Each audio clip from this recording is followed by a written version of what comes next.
Hello, ladies and gentlemen, boys and girls, and all those that may fall in between. I am No Time Dad, and we're taking a look at some gameplay from an early access game called ARCANIUM. It is a deck building roguelike. One thing to note is that this game does not have cross saves yet, or cloud saves. So if you play on a laptop and play at home, you're boned. You got to keep it all on one computer for now, but their roadmap for the early access does look promising. One of the things that is different from normal deck builder roguelikes that I've seen before is that you pick a team of 3 heroes. They each have 2 different elements. So far they have 6 heroes, 1 that you can pay to unlock, which currently costs 0. And then the others are on the roadmap for coming out. We'll stick with a team that I'm kind of familiar with, so that I can explain it better. With Angorn, Ragnarok, and Aurora. Try to keep, at least a couple colors in common, because there's some element-specific boons that you can pick up. Everyone starts off with a training armor that you can equip as an heirloom, and this comes in one of your item slots. And then let's begin. You complete the story of the area by taking out these different shard zones. Each one of those, it spawns one at a time, and you fight your way towards it to defeat a mini-boss or find some way to remove that mini-boss. And you choose what kind of node is overwritten by this shard zone. You can get rid of a shrine right now or a trader node. I'm going to choose trader. And it'll crash down on the map. So this notates your current location. We can go buy new minion cards, go to an elite battle, go to a capital, which you can rest, buy, do whatever, or a normal battle. Each time you move, the world corruption goes up, and different nodes will become corrupted. And you want to get to this the shard battle before the corruption gets too high, but it's a balancing game, because if you get there too soon and there's still a lot of corruption left to be filled, then you have to fight more enemies before you get to the boss. So yeah, they moved, it added 1 corruption. Fight 3 enemies at a time, starting off with 3 bears. At the start of battle, you can rearrange your guys freely, however you want, but once the battle starts, you'll have to spend AP in order to move. Incoming damage is notated on your health bar down here. Very nicely, it'll show if you're getting boned or not. This over here, every time someone uses an ability, it adds to the fury meter. And once you start filling it up, then you can use that to cast the different signature abilities. So this guy can do a regeneration and a cleanse in a splash area. This guy he'll summon 3 minions in a cleave, which is left, right, and center. And then this one just deals damage and stuns. Big old burst damage. This deals damage in a cleave, and it shield steals. So that will protect him nice. He gets a barrel roll that lets him teleport for free anywhere.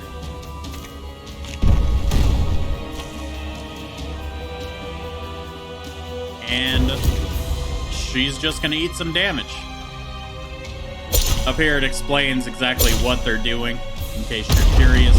Some enemies have more complex attacks, as would be expected. The goal of each battle, except for the big boss battles, is to kill at least 3 enemies. And at the end of the turn, once you kill an enemy, then a new monster will spawn. So you don't have to necessarily kill 1, 2, and 3 in order. You can kill all 3 in one row if there's some enemies that are giving you problems. Summon a nice little minion here. Order it to attack. And at the end of your round, your minions will auto-attack to deal their damage value if they have a damage value. Certain minion summons will summon a guardian unit, which will taunt enemies in that row.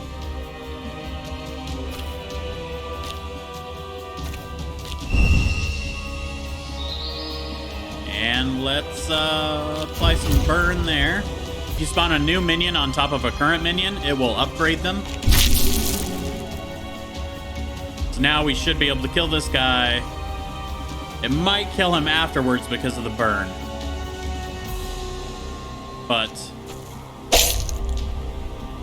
fatal blow. Enemies scurry away. Victory. Get an ability reward. You can pick one of them. Deal 6 damage combo. So every attack that's dealt to an enemy on a turn increases their combo points. And some abilities are combo breakers and will deal additional effects based on the number of combo points on that enemy. Let's go. Let's get some shield for her.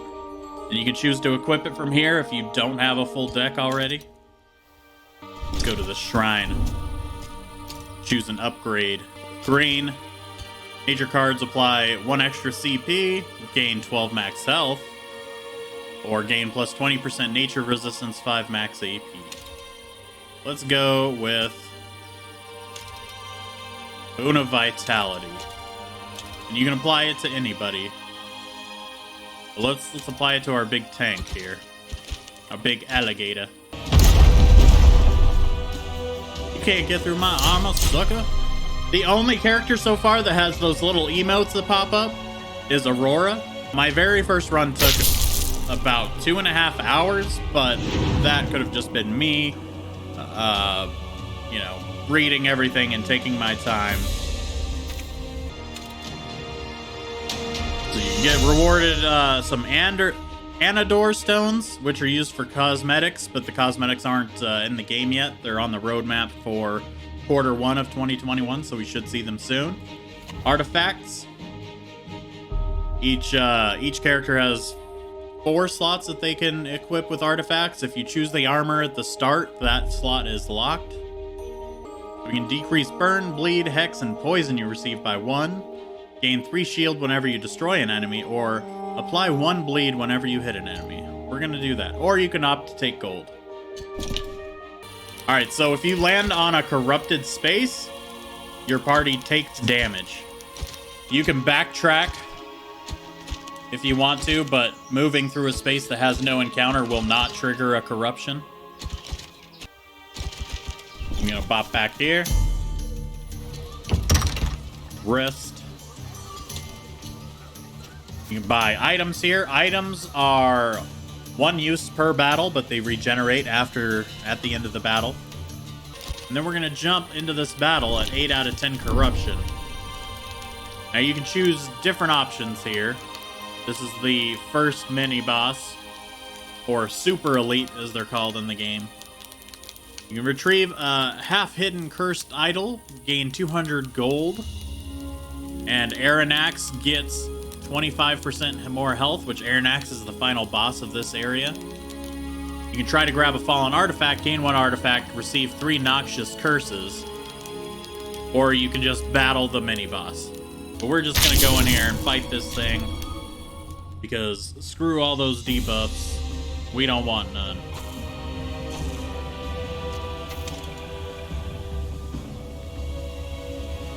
So at 8 out of 10 corruption, we have to destroy 5 enemies before the super elite will show up. If we went at 1 corruption, that would have been at like 15 or 20. Up here in the upper right, this is the amount of hero deaths that you have. Once that hits 0, then it's game over. So we cleared the 5, so now we've got the mini boss right here, the super elite, immediately. The other slots will continue to refill as normal. Now the same thing will happen. We get an event first. Upgrade 2 cards or restore 8 health. We're gonna upgrade 2 cards. Oh, you can choose all 3. Good to know. So that's your reward for actually fighting the thing, is you get an artifact, you get an ability, and then you get to choose all 3 of those events. Now we're at the trader, and we've got 235 gold. Victorious chest guard. All enchants you apply and receive last 1 extra turn. Apply 1d spell whenever you hit an enemy. Gain 25% gold when you destroy a villain.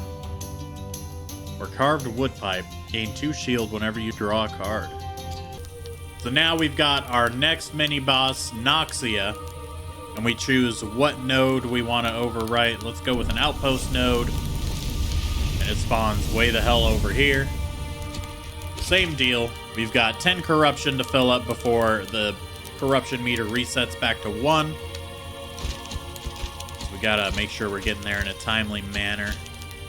And we'll go up into Noxia. Let's battle this sucker.